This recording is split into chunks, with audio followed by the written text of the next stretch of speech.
We're talking Senior Bowl on the Ourlads Football Network, Ourlads Football YouTube channel. And that means, of course, Dave Syvertsen's back, and he's back in more ways than one. His return trip from the Senior Bowl, Mobile, Alabama. Everything seems like it's okay. You're back in one piece, Dave? Back in one piece. It's a tough area to get to from my part of the country. No direct flights, a lot of time in the airplane. And now I'm back in 25-degree weather, shoveling snow at 4 a.m. before I go to work. So the Senior Bowl, to me, great experience, great to network, great to watch live football, great to see these guys. And but I also, part of what I love going down there is it's just warmer than it is up here. So it's kind of almost like a mini vacation work trip. I hear you. All right. So we're going to go over a bunch of things here, and including you have your all Senior Bowl team, which is going to be available on the website later on. So maybe even by the time you get to watch this video, you can check it out over at ourlads.com. And by the way, if you have the Ourlads Instagram, it's there already, correct? Yep. Yeah, it's up there. It was posted this morning. Yep. Okay. All right. So let's get started with I tell you what, I mean, we have to start, I guess, with Jack Bech. He's the story of the Senior Bowl. He gets the MVP. And it's always great to have one of these games that come down to, the final drive. And I mean, how many of these games can actually come down to the final play? And then you get a game-winning touchdown like that. That was pretty dramatic. Yeah, it was actually a great football game. You know, it's not really why I would have to say not why I tune into the Senior Bowl. Most people just want to go watch a good football game, and it's kind of like the icing on the cake. You watch it to further the evaluation of these prospects, but when it gets a little bit exciting at the end, and it's also a great story with his brother being killed in the terrorist attack and that tragedy in New Orleans, that the turmoil and adversity that whole family has gone through over the past couple of months to see what he did on the field, both in practice and in the game. I mean, he got the Senior Bowl MVP, but he also played his guts out all week. I mean, competitive, productive, consistent. Jack Bech really probably played him into a top 45 conversation.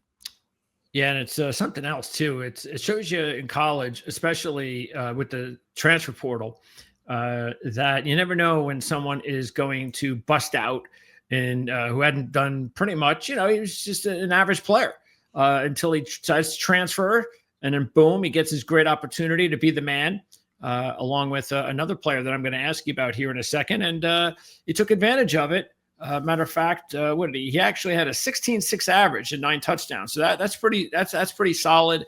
And like you said, now all of a sudden it looks like he could be an early day 2 pick to keep an eye on. So it's interesting because you have players like Jonathan Edwards from Tulane, and here's a guy that's on your all Senior Bowl team.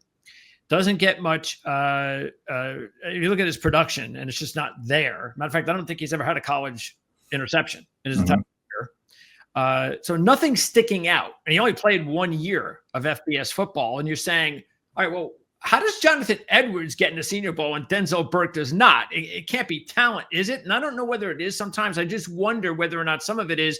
Well, he hasn't had a great year, Burke, and we kind of know what he is, but we don't know what this Edwards is, kid. But we kind of like him. Let's see what he is. Let's put him in this game, and maybe that will raise his stock in a way that obviously it did. I wonder if that goes into their decisions on some players that they want to see, even though some other players might be a little bit more talented than them, and of course had a much bigger stage over their careers, like Burke. I remember reading an article, I think, don't quote me on it, but I think Jim Nagy said part of the roster selection for Senior Bowl is who the league wants to see. I mean, he has all the relationships and communication with coaches and scouts and GMs, and like, hey, maybe the league knows what Denzel Burke is and they don't need to see him again. He's played a lot of football, that kid. And this kid, hey, we see something in him. Let's see how he does when we level up. Doesn't necessarily mean he's above Denzel Burke on their board. It just means that they probably want to see him in this environment. So I do think that's part of the roster selection process. And he had a good week. He did. He had a great week. I mean, he surprised me. He was a guy that kept jumping off the screen to me, just especially in the one-on-ones. And those drills are really tough for defensive backs to win. No leverage, no help anywhere. And, if you're a receiver and you don't win those drills, that's a red flag to me. And when you're a defender that wins those drills, that's a big check mark for me. So he played very well, and he can play inside out. I mean, is Ransaw still considered a better prospect though, right? His teammate? Yes, absolutely. He'll probably go higher, but I think this kid helped himself out more in this game. Also, Castro, I see you have him as one of your safeties. Now, is that where you think he's going to play in the NFL, or is he a nickel back? Why did you put safety? Just because he was listed there on their roster. He did play some safety. He played some nickel. So did Billy Bowman. At the end of the day, I mean, where do you guys, it's kind of subjective. Like when I do the weekly Ourlads all rookie teams, Brian Branch, I always put as a safety. Javon Bullard, I put as a safety, but they kind of were more nickels, and really, so I kind of have that's kind of like a weird spot for me, Castro, that he kind of was a nickel / safety, but he's not a corner. When I write down a corner on a team like this, we're really talking outside only or nickel only. Castro was a guy that he was making plays on the ball left and right, forcing fumbles, intercepting passes, just a really smart football player. Exactly what you see on tape with him, a guy that you feel really good on the back end because he's so smart. He could direct traffic and he feels the game well. Yeah, that's a question I'll leave for another day when we have more time to go over some of those Iowa DBs. Yeah, because there's talent there, but it's kind of all over the board with some of these kids. So that's something that we'll definitely get into. All right. Also on defense, I was really happy to see Oladejo from UCLA have a big game, because I remember looking at when we had one of our talks about a month or so ago, and John spoke very highly of Schlesinger.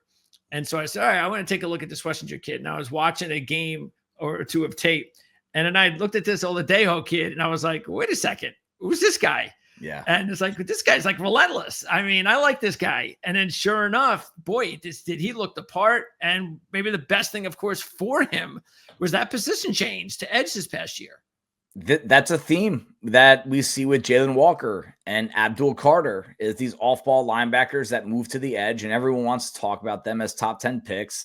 This kid played his butt off this year. And what you have to be excited about is the fact that he really amped it up over the last 4 to 5 games for UCLA. Then he goes to the Senior Bowl, same thing, a little rough first day, a little out of control, a little robotic. Seems like he doesn't really have natural flow yet, but he got better every single day. And then he was one of the best players in the game. That's going to be something that gets and he's a big, thick kid. I mean, when you talk about an NFL body, he was one of the best looking dudes there. Heavy hands, long arms, sculpted out of stone, and just a relentless style of football. And I love guys that can give you options. He's at the very least, he's going to be a third down pass rusher and dynamite special teamer, just because of the way he loves to hit. But I think he's got starter written all over him. I actually wrote up his report while I was down there at night, and I put a starter grade on him. So that's a kid that probably went into the year lucky if he was drafted. Yeah. And now he's somebody that could be what, day 2? Yeah, I think he could be a day 2 pick, because that's when I put a starter grade on you. I'm saying you could be a round 2 or round 3 pick, and that's where I left him. And he's still scratching the surface at one of the most important positions of the game. Speaking of Schlesinger, what was the deal with him?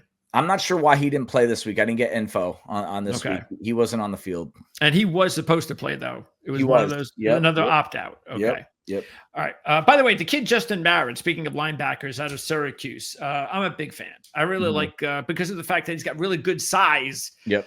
Depending on how you want to utilize that size. I know he's playing safety and he's playing linebacker. Do you think that's 6'4", that's his spot, right? Linebacker? Yeah, 6'4", 226, a little short arm that does kind of rub some people the wrong way in evaluation, because just the inability to take on blocks. But he plays fast, and he's a big physical kid that just has a little bit of versatility to him. And this is the new age linebacker now anyway. A little bit lighter, but they can move, they can cover. Speaking of edge off-ball linebackers, Colin Oliver. What did we see? Did we see anything at all this week out of Colin Oliver? Because I was very intrigued to find out how the NFL coaches were going to use him during practice, because he had a monster start to his career as a freshman with the Cowboys, and then he switched him over to linebacker, and he still played well. But yeah, I mean, what did you see from Colin Oliver?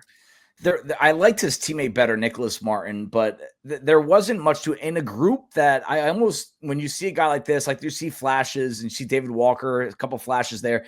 This defensive line and edge group, it was such a strong group, left and right. I mean, so many bodies that a guy like this was a little easy to overlook because he didn't have any standout traits. He didn't have a ton of wins.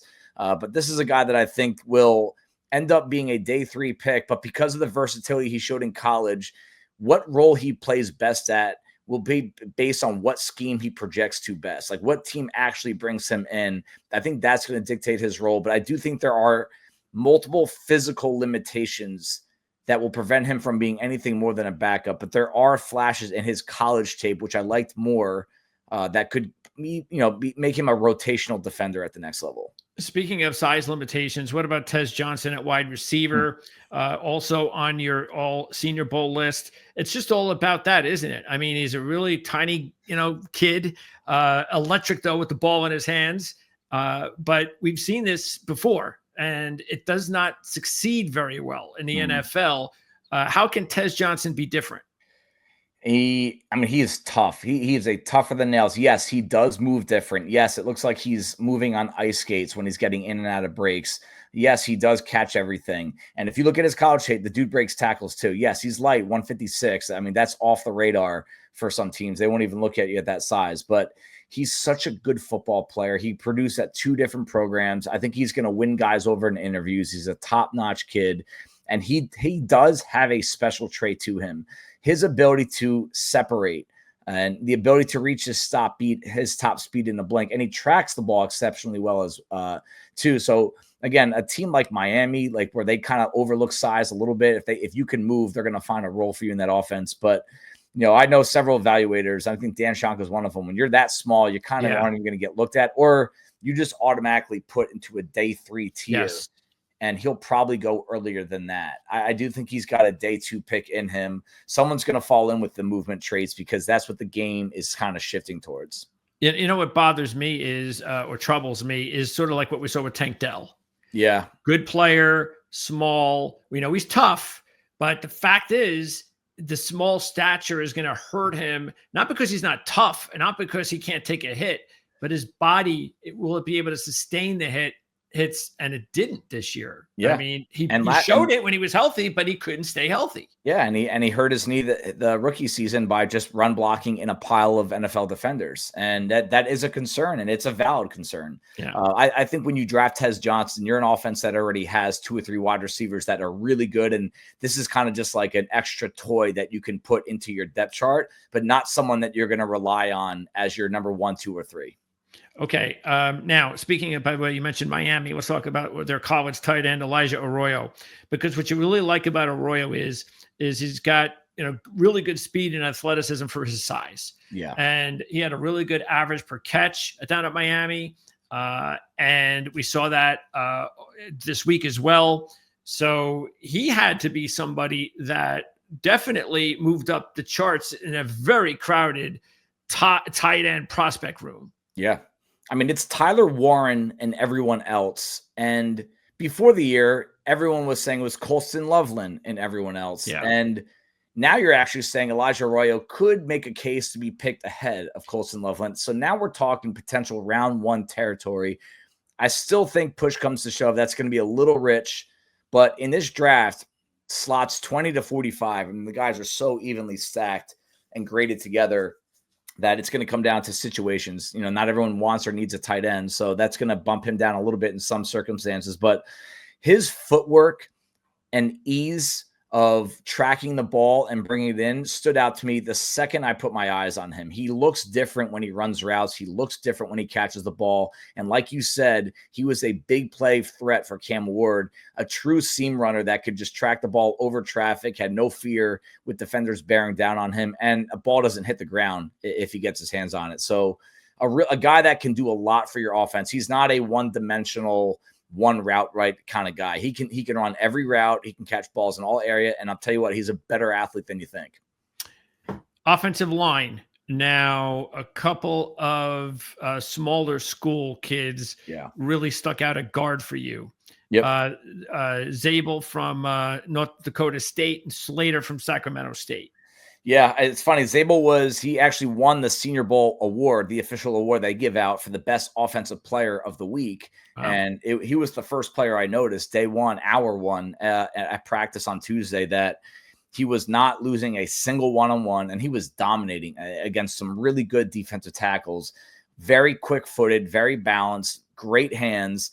But he actually had he struggled in the game. So if you only watch the game and you're reading tweets that we're putting out, you're saying, what? I think he allowed a sack and 2 tackles for losses. But what you like about Zabel is what you liked about Cody Mauch, is that the guy played all over the line at North Dakota State.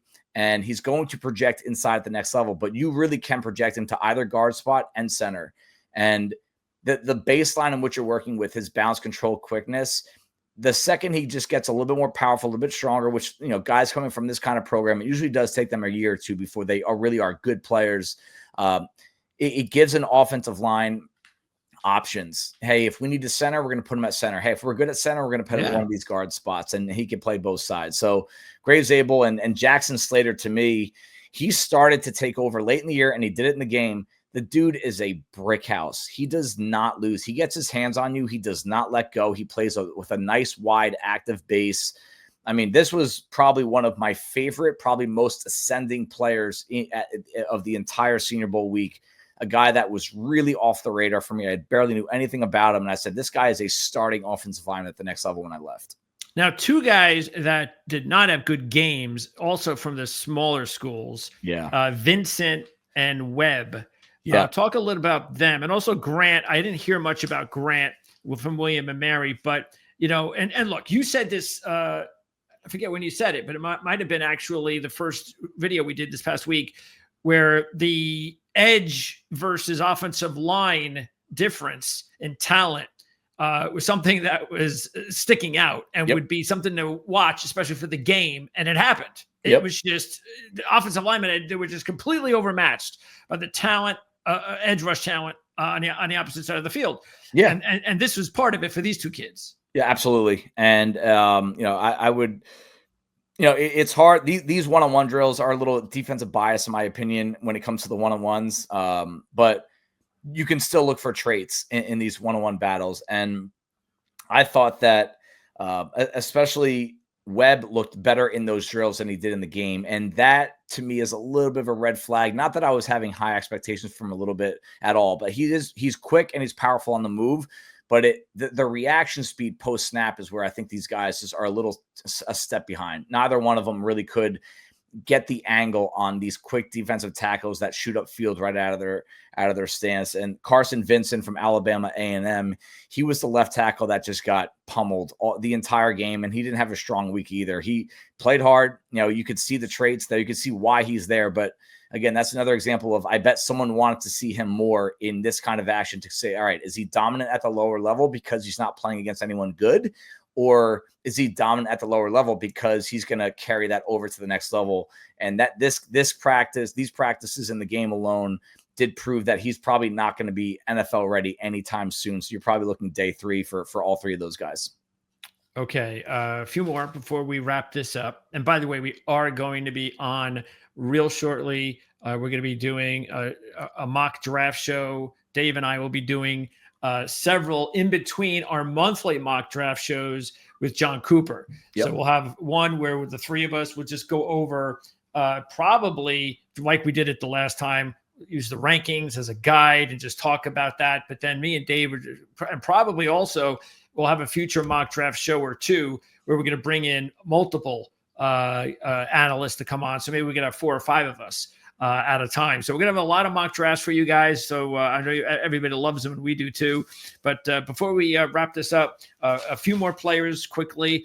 My boy, Seth Hennigan. Boy, how happy was I to see that last touchdown drive. And that's all experience to me as well.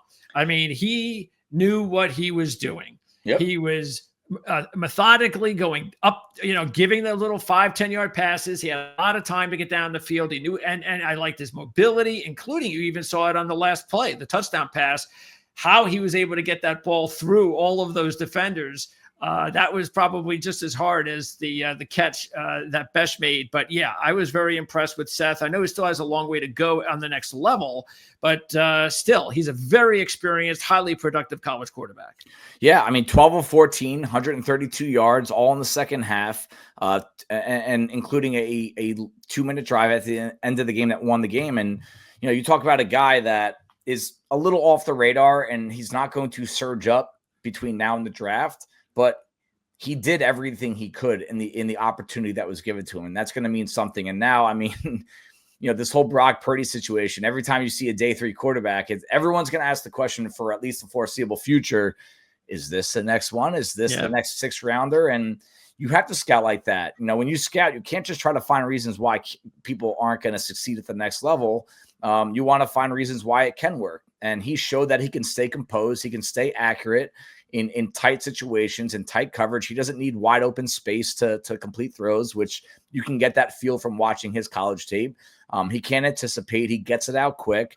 I mean, everything you wanted to see out of him, you saw that this week down in Mobile. And that is the bigger name quarterbacks. The one that impressed you the most was Dylan Gabriel. He's your quarterback on the All Senior Bowl team.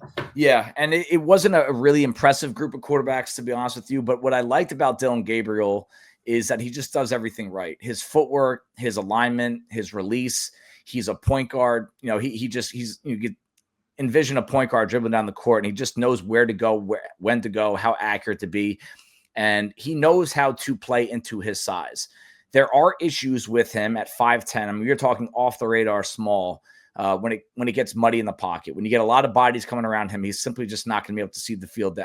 But the size and height, it's becoming less and less of a thing with quarterback evaluation. It just is. That's a fact. And what I like about Gabriel in practice, in contrast to every other quarterback there, is what he always did post-snap. I mean, the kid was constantly working on his footwork, constantly working on his hips, constantly practicing his release. And that's another reason why I personally like to watch these guys in person. Like, he was down there to truly improve himself and show that he can be a guy. And we saw that with Spencer Rattler last year from South Carolina that ended up going to the New Orleans Saints in the 5th round. And that's kind of where I see Gabriel going, 4th, 5th round, to be a backup quarterback. And, as much as sexy as that does not sound, that is he's going to be a guy that you want holding the clipboard, because the bottom will not fall out if he's your backup, if your starter goes down. And again, he's got all of that experience. You just mentioned that with, who's the next Brock Purdy. It doesn't have to be a 6th rounder or a 7th rounder. It could be a 5th rounder like Gabriel as well. Absolutely. So, and also I wanted to ask you about Gordon and Smith in the backfield, Ollie Gordon, because Ollie Gordon, everybody forgot about Ollie Gordon. Best running back, everybody thought, expected, best Doak Award winner, great running back. Watch out for Ollie Gordon. And then he gets the junk driving deal. Oklahoma State, awful season. He doesn't produce anywhere near like his previous Doak Walker season, and everybody forgets about him. But here he is, looking so smooth in a way, like everything's easy. Like, here, just give me the ball, and I'm going to shoot it up, and I'm going to get 5 or 6 easy. I got a big body, and all I got to do is make a quick little cut, and I could take 15 or 20 off the yardage as well. So I still think Ollie Gordon is another one of these running backs in a big-time running back class that can be the forgotten guy. I mean, he is massive. When he's standing next to some of these other guys, the other running backs, he looks like the father, and he's working with his kids. And it's not just the weight. I'm 6'1", 233, but his wingspan, he's wide. And what stood out to me watching practice was how quick-footed he is. He really gets his feet off the ground in a hurry. He can high step.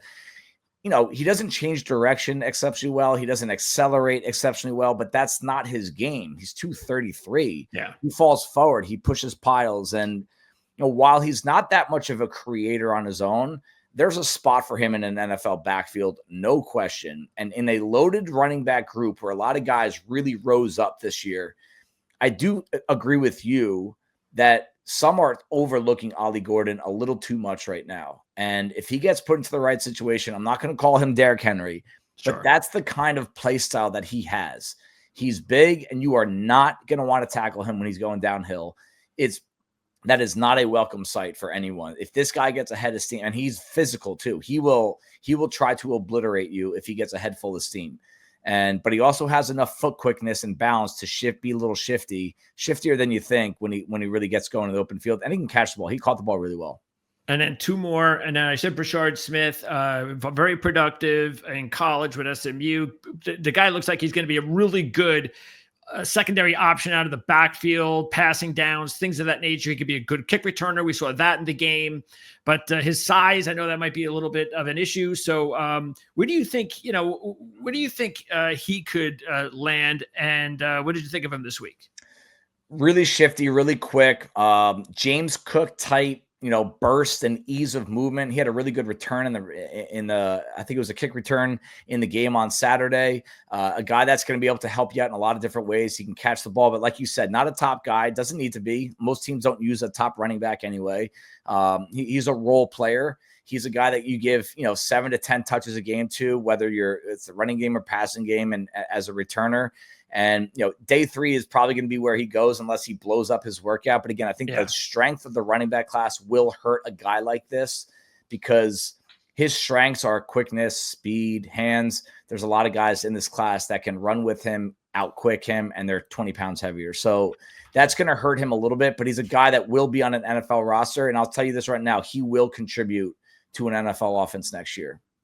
And I love by the way, I love the comparison to James Cook, because James Cook, everybody kind of talked about him in the same way. Yep. And nobody expected James Cook to break out like he did this year, including me. I traded in my dynasty league. Oh, rough. Yeah, I know. I needed receivers. I had a wealth of running backs, and I just didn't expect them to break out like that. But anyway, and then finally, I have to ask you about the Iowa State receivers, because I know you were probably very upset, as was Jalen, when he dropped the pass in the end zone. He spoke very highly of him on one of our previous videos. So I'm sure that was something that he'd like to work on and forget, because that's something that we just don't see very often anyway. And Higgins is another player who we did see make the catch on the running back option, which I got to say, what are we doing with running back options in the Senior Bowl? What is that exactly going to do? Oh, all right. Now I'm going to pick him in the second round because he can throw the ball.